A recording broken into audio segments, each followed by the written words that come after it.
राजस्थान का भूगोल द्वितीय प्रश्न पत्र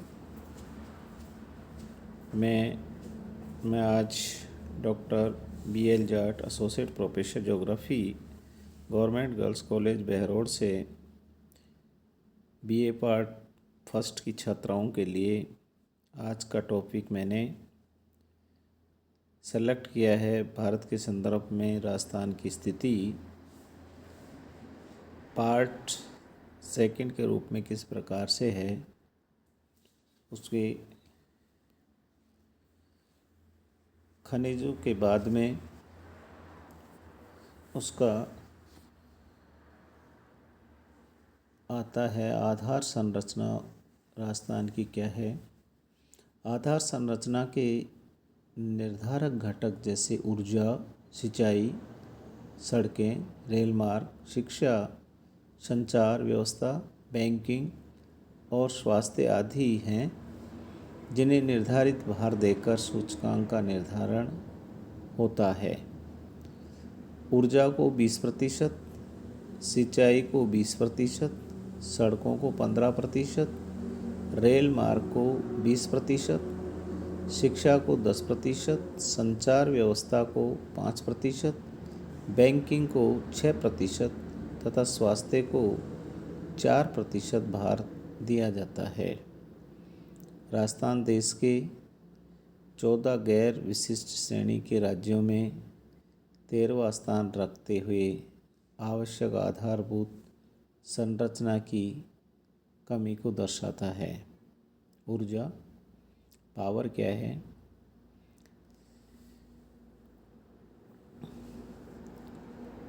देश राज्य की विद्युत का 3.18% उत्पादन कर 10वें स्थान पर है।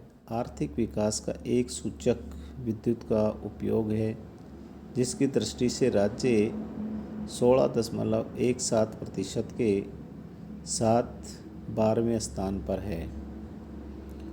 ऊर्जा संसाधनों का विकास पूंजीपरक है तथा ऊर्जा क्षेत्र की आपूर्ति हेतु भारी निवेश की आवश्यकता है।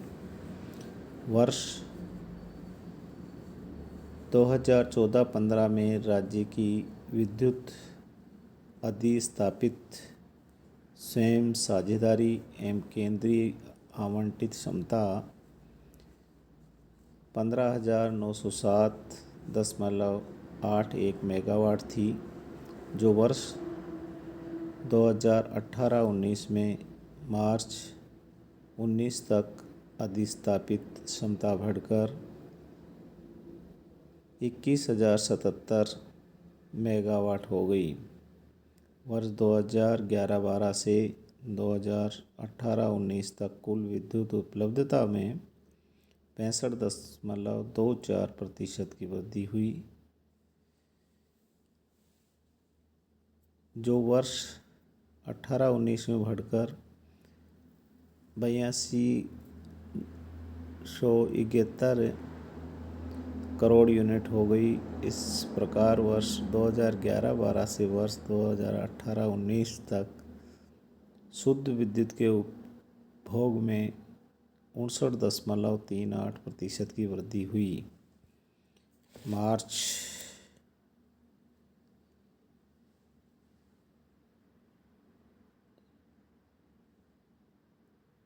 2019 तक 3,074 मेगावाट क्षमता के सौर ऊर्जा संयंत्र प्रारंभ हो चुके हैं।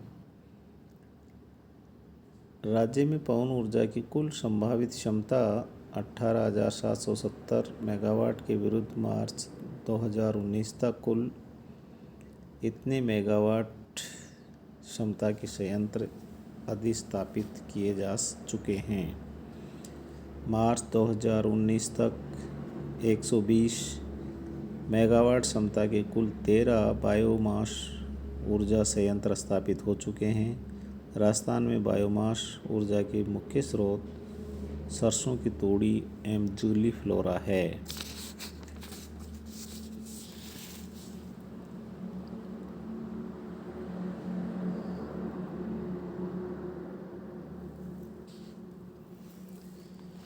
विद्युत आपूर्ति के भारी उतार चढ़ाव के कारण कृषि उद्योग व अन्य क्षेत्रों को काफ़ी हानि उठानी पड़ती है। अतः शक्ति के साधनों को बढ़ाकर इसकी पूर्ति को नियमित करने की प्राथमिक आवश्यकता है। संस्मरण रहे कि राज्य में विद्युत के विकास की पर्याप्त संभावनाएं मौजूद हैं। सिंचाई के अंतर्गत अब राजस्थान में कुल बोए गए क्षेत्रफल का मात्र 43.05% औसत सिंचित हैं, किंतु ये देश के औसत सिंचित क्षेत्र 44.64% से कम है। राज्य में भारत के शुद्ध सिंचित क्षेत्र का 9.2% ही है और इस दृष्टि से राज्य का उत्तर प्रदेश के बाद चौथा स्थान है। गत वर्ष तक राज्य में 89.09 लाख हेक्टेयर सिंचाई क्षमता का सृजन किया गया।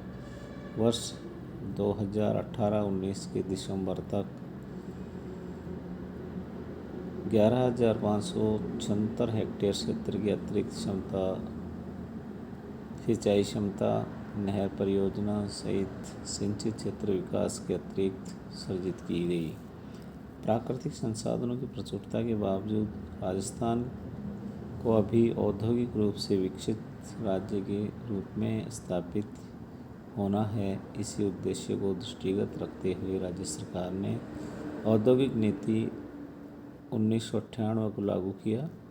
औद्योगिक नीति राज्य में औद्योगिक वृद्धि की गति को त्वरित करने, रोजगार के अवसर और उत्पादकता बढ़ाने, स्थिर विकास को सुनिश्चित करने तथा लघु एवं कुटीर उद्योगों को सुदृढ़ करने का विशेष बल देता है। उद्योगों के विनिर्माण, पंजीकृत व अपंजीकृत निर्माण तक विद्युत गैस व जलापूर्ति लेने पर राजस्थान में उद्योगों का शुद्ध घरेलू उत्पादन में योगदान 22.3% रहा है, जबकि समस्त भारत के लिए इसका प्रतिशतांक 26.5% रहा है। राजस्थान न केवल देश बल्कि अंतर्राष्ट्रीय पर्यटकों का एक प्रमुख आकर्षक राज्य है। राजस्थान में कुल पर्यटकों की संख्या वर्ष 2018 में 519.90 लाख हो गई। वर्ष 1900 में मार्च 2019 तक राज्य में 128.94 लाख पर्यटक राजस्थान भ्रमण हेतु आए। राजस्थान राज्य में 25/2/2019 को नई दिल्ली में पर्यटन मंत्रालय, भारत सरकार एवं इंडिया टुडे द्वारा संयुक्त रूप से बेस्ट हेरिटेज डेस्टिनेशन पुरस्कार जीता है।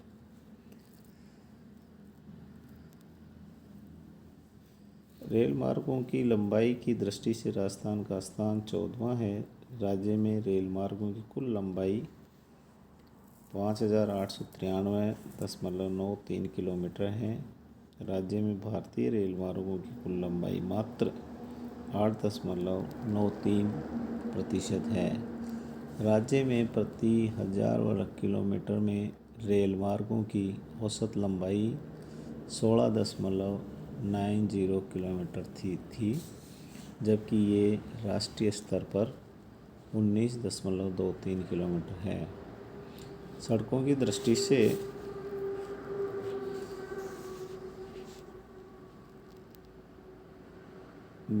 से भी राजस्थान प्रति 100 वर्ग किलोमीटर क्षेत्र पर सड़कों की लंबाई 69.12 किलोमीटर है, जबकि समस्त भारत का औसत 166 प्रति 100 वर्ग किलोमीटर है।